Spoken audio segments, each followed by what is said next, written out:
जी अस्सलाम वालेकुम। This is Faisal Waqas. उम्मीद है आप सब खैरियत से होंगे।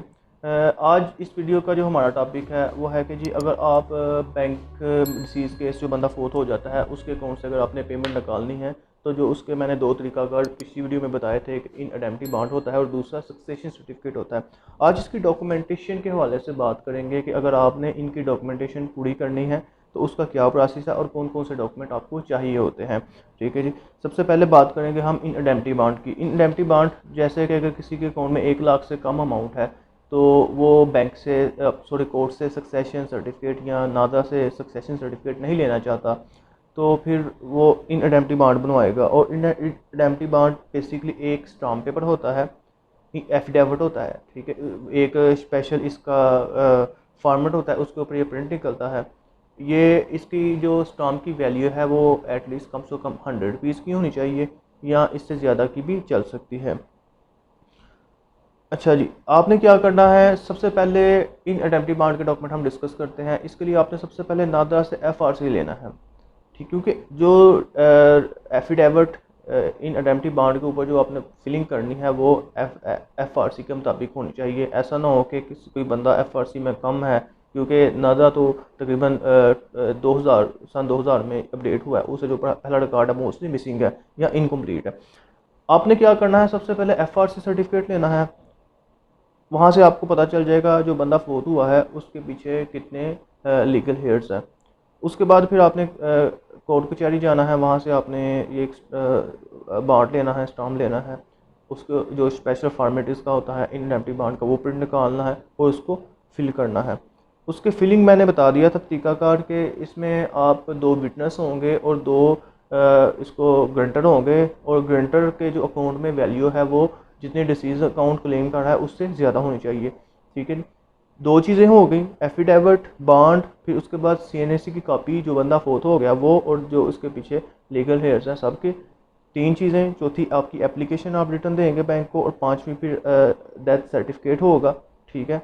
और छठी आपकी होगी मतलब बैंक स्टेटमेंट उन लोगों की जो आपने जिनको आइडेंटिफाइड के तौर पे बीच में ऐड किया है, जिनकी आपने श्योरिटी विटनेस डाली है कि खुदा ना सा कल को कोई इशू होता है तो जो ग्रंटर दे रहे हैं वो उसकी अमाउंट पूरी करेंगे। ठीक है, ये 6 डॉक्यूमेंट हैं इन आइडेंटिटी बॉन्ड के लिए जो अगर आप ये केस तैयार करना चाहें तो आपको ज़रूरत होगी।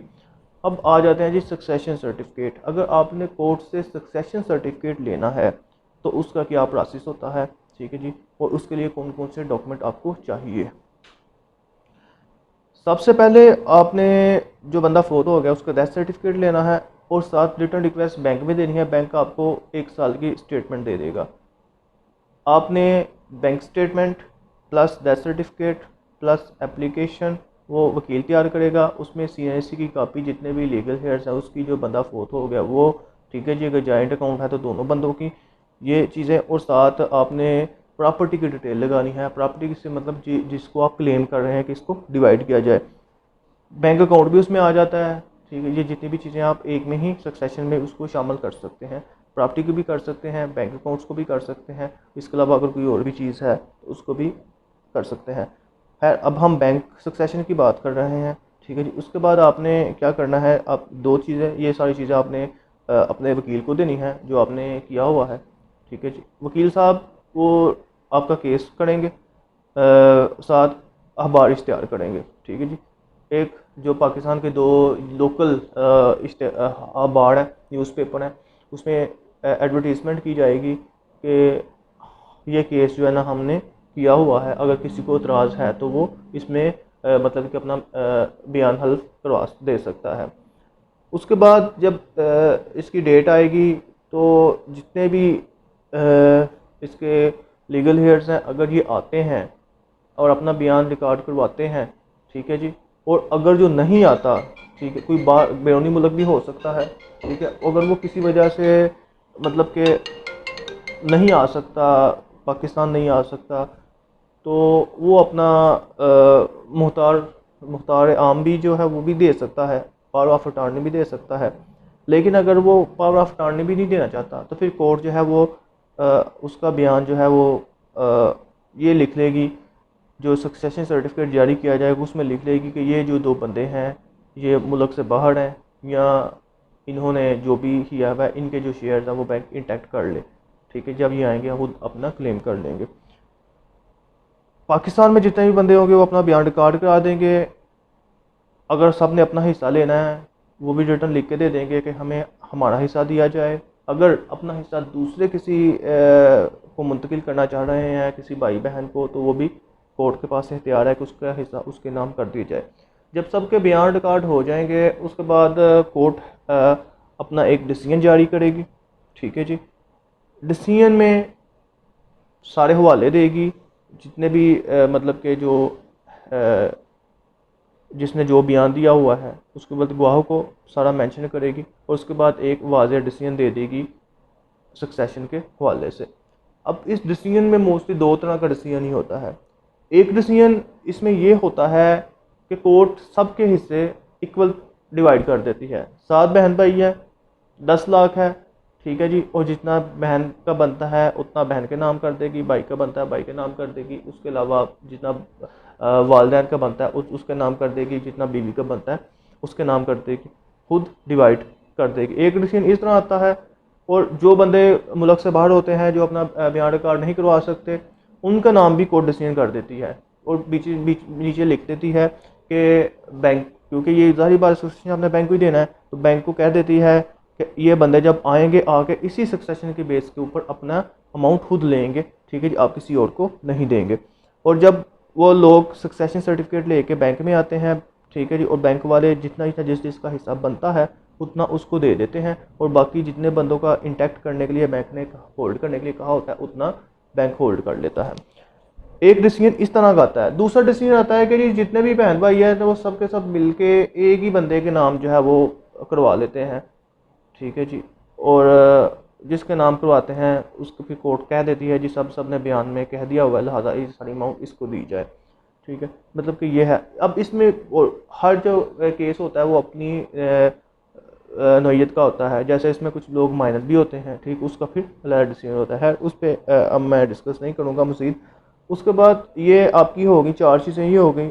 उसके बाद डिसीजन चौथा चीज़ है 5 में जब डिसीजन हो जाता है उसके बाद आपने कोर्ट को जितनी अमाउंट का डिसीजन हुआ होता है सक्सेशन सर्टिफिकेट, उसके अगेंस्ट आपने कोई ना कोई मुचलके जमा करवाने हैं। मुचलके से मुराद है गारंटी के तौर के ऊपर जिन लोगों के हक में डिसीजन हुआ है वो अपनी प्रॉपर्टी, बैंक अकाउंट की डिटेल या कुछ ना कुछ ऐसी चीज़ स्टाम्प पे लेके गारंटी के तौर पे शो करवाएंगे। अगर अपने पास नहीं है तो फिर गारंटर तलाश करेंगे, उसको लेके आएंगे, वो लिख के देगा कि ये मैं इस बंदे की ये जो जितने भी अदालती कार्रवाई के दौरान जितने भी ये बैंक जो बयान है ये बिल्कुल जेन्युइन है।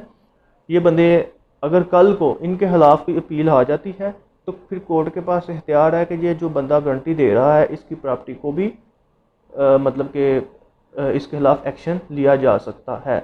ठीक है, मतलब कि ये एक है। जब आप मुचलके जमा कराते तो फिर उसके बाद सक्सेशन सर्टिफिकेट इशू होता है। ये 4 प्रोसेस है जो थ्रो वकील होते हैं। ठीक है, अब ये बिल्कुल सिंपल सा हो सकता है अगर इसमें कोई इशू ना हो। इशू से मुराद है कि माइनर कोई नहीं है बीच में, सारे बंदे पाकिस्तान में मौजूद हैं और सब में झगड़ा कोई नहीं है। जब झगड़ा कोई नहीं होते तो 3 से 4 डेट में केस फारग हो जाता है। लेकिन जब इश्यूज बीच में होते हैं, भाइयों के झगड़े होते हैं, उसके अलावा कोई लोन की पेमेंट देने वाली होती है, कोई बैंक प्लज होता है बीच में, ठीक है, प्रॉपर्टी में जो बंदा फोत हो गया उसने कोई बैंक का भी कर्ज देना है, लोग का भी देना है, अगर वो भी बीच में इन्वॉल्व हो जाते हैं। उसके अलावा मतलब कि जो प्रॉपर्टी में से कोई क्लेम आ जाता है, ठीक है जी, तो उसमें फिर ये लंबा हो जाता है। फिर जाहिर बात है कोर्ट ने भी कोई डिसीजन ऐसे थोड़ी करना है, सब कुछ देख के करना है ताकि किसी के साथ नाइंसाफ़ी ना हो। अब तीसरा है कि जी अगर आपने सक्सेशन सर्टिफिकेट नादरा से लेना है। अब नादरा ने बिल्कुल सिंपल तरीकाकार रखा हुआ है, लेकिन सिंपल तरीकाकार सिंपल लोगों के लिए है जिसके इश्यूज मसले मसाइल कोई नहीं है, जिनमें झगड़ा कोई नहीं है, घर का झगड़ा नहीं है, प्रॉपर्टी का झगड़ा नहीं है, वो सक्सेशन सर्टिफिकेट 14 दिन में ले सकते हैं। ठीक है जी, उसका बड़ा सिंपल तरीका है। लेकिन अगर इनमें कोई डिस्प्यूट हो जाता है तो फिर वो दोबारा सिविल कोर्ट में ही आएंगे। ठीक है, उधर ही आके अपने मामला ख़त्म करेंगे। नादरा से लेने का तरीका क्या है जी? सबसे पहले जो फैमिली मेम्बर में से कोई भी बंदा एक अपनी CNC कापी, साथ जो बंदा फोत हो गया उसकी कापी, साथ डेथ सर्टिफिकेट लगाएगा और फीस पे करेगा। अगर सक्सेशन की वैल्यू 10,000 1 लाख रुपए तक है तो 10,000 फीस है, अगर 1 लाख से ज़्यादा है तो 20,000 रुपये फीस है। वो फ़ीस जमा कराएगा। फ़ीस जमा करने के उसके पहला स्टेप ये हो गया। दूसरे स्टेप में वो क्या करेगा, जितनी भी प्रॉपर्टी है, अकाउंट है, या जिसका वो सक्सेशन लेना चाह रहा है, उसकी डिटेल एफिडेविट पे लिख के देगा। थर्ड में जितने भी बंदे नादरा के रिकॉर्ड में, नादरा ट्री में शो हो रहे हैं, ठीक है, नादरा की सिस्टम होता है, उसमें ट्री कहते हैं कि जी फैमिली की पूरी बीच में डिटेल आ रही होती है। ट्री में जितने मेंबर शो हो रहे हैं, अगर उनमें से कोई मिसिंग है तो उसको पहले वो अपडेट करवाएंगे और साथ उसकी बायोमेट्रिक करवाएंगे। ठीक है, जैसे मैंने पहले भी अर्ज़ की कि नादरा जो है वो तकरीबन सन 1999 में अपडेट सिस्टम बना था। ठीक है जी, तो ऑपरेशन बाकायदा 2000 में हुआ था। उससे पहले जो रिकॉर्ड था वो कुछ मतलब हो गया अपडेट, उन्होंने ज़्यादातर मोस्टली तकरीबन 90% तक अपडेट है। तो बहुत कम केसेज हैं जो अपडेट नहीं है। जो अपडेट नहीं है पहले आप उसको अपडेट करवाएंगे, उनके बाद सबकी बायोमेट्रिक करवाएंगे। ठीक है जी, अगर किसी की नहीं होती तो फिर उसकी वैसे मैनुअल वेरिफिकेशन निकल आएगी। उसके बाद साथ ही जो है वो छोटा सा एक इंटरव्यू होता है जो उधर नादरा के डायरेक्टर वगैरह होते हैं वो करते हैं। उसके बाद आपकी एप्लीकेशन सारी इकट्ठी करके वो अपने हेड ऑफिस भेज देते हैं। अगर इसमें कोई इतराज़ पाया जाता है या कोई फैमिली मेम्बर लिख के देता है जी कि वो उनको वो इश्यूज़ वगैरह है, तो फिर ये सारा केस रिजेक्ट हो जाता है और नादरा फिर आपको सिविल कोर्ट में भेजता है। ठीक है, अगर आपको इसमें कोई इशू नहीं होता तो 14 दिन के बाद आपको सक्सेशन सर्टिफिकेट मिल जाता है। एक अच्छा इकदाम आता है, लेकिन उन लोगों के लिए जिनके मामला बिल्कुल सिंपल हैं, जिनके कॉम्प्लेक्सीज हैं। क्योंकि अगर वो सक्सेशन नादा भी इशू करता है, अगर किसी को इशू है तो फिर जाके वो उधर अपील कर लेगा। तो इसलिए मतलब कि ये मामला हैं। अब हम नादरा के और कोर्ट के सक्सेशन में क्या फ़र्क होता है। नादरा और कोर्ट के सक्सेशन में जो फ़र्क होता है वो यही होता है कि अगर किसी जो बंदा फोत हो गया उसके 5 वारस हैं, 5 बंदे एक बंदे के हक में गवाही दे देते हैं जी हम 4 बंदे चाहते हैं हमारा हक भी हमारे बड़े भाई को दे दिए, बड़ी बहन को दे दिया जाए। तो कोर्ट के पास इख्तियार है कि उसकी दरखास्त एक्सेप्ट करे और सक्सेशन एक बंदे के नाम पे इशू करे। लेकिन नादरा के पास ये इख्तियार नहीं है। नादरा ने सब के नाम इक्वल डिवाइड करना है एज पर लॉ रूल। ठीक है, ये फ़र्क है। तो डॉक्यूमेंटेशन मैंने आपको बता दी है, नादरा से लेने की, कोर्ट से लेने की और इडेम्पटी बॉन्ड लेने की। ठीक है, अगर इसमें कोई चीज़ मैंने स्किप कर दी हो या आपके माइंड में कोई चीज़ हो तो आप मुझसे बिला तकल्लुफ़ पूछ सकते हैं। इंशाल्लाह मैं उसका आपको ज़रूर रिस्पॉन्ड करूँगा। और अगर आपको ये मेरी वीडियो पसंद आती है तो अपने दोस्तों के साथ शेयर करें कि लोग वैसे ही मतलब कि ये इसके बारे में परेशान होते हैं और कभी किसी से डिटेल लेते हैं, कभी गलत ले लेते हैं, कभी उनको परफेक्ट मिल जाती है। ठीक है, तो ये एक मैंने आपको अच्छी डिटेल बता दी है। ठीक है, अपना ख्याल रखिएगा। Thank you very much. अल्लाह हाफिज़।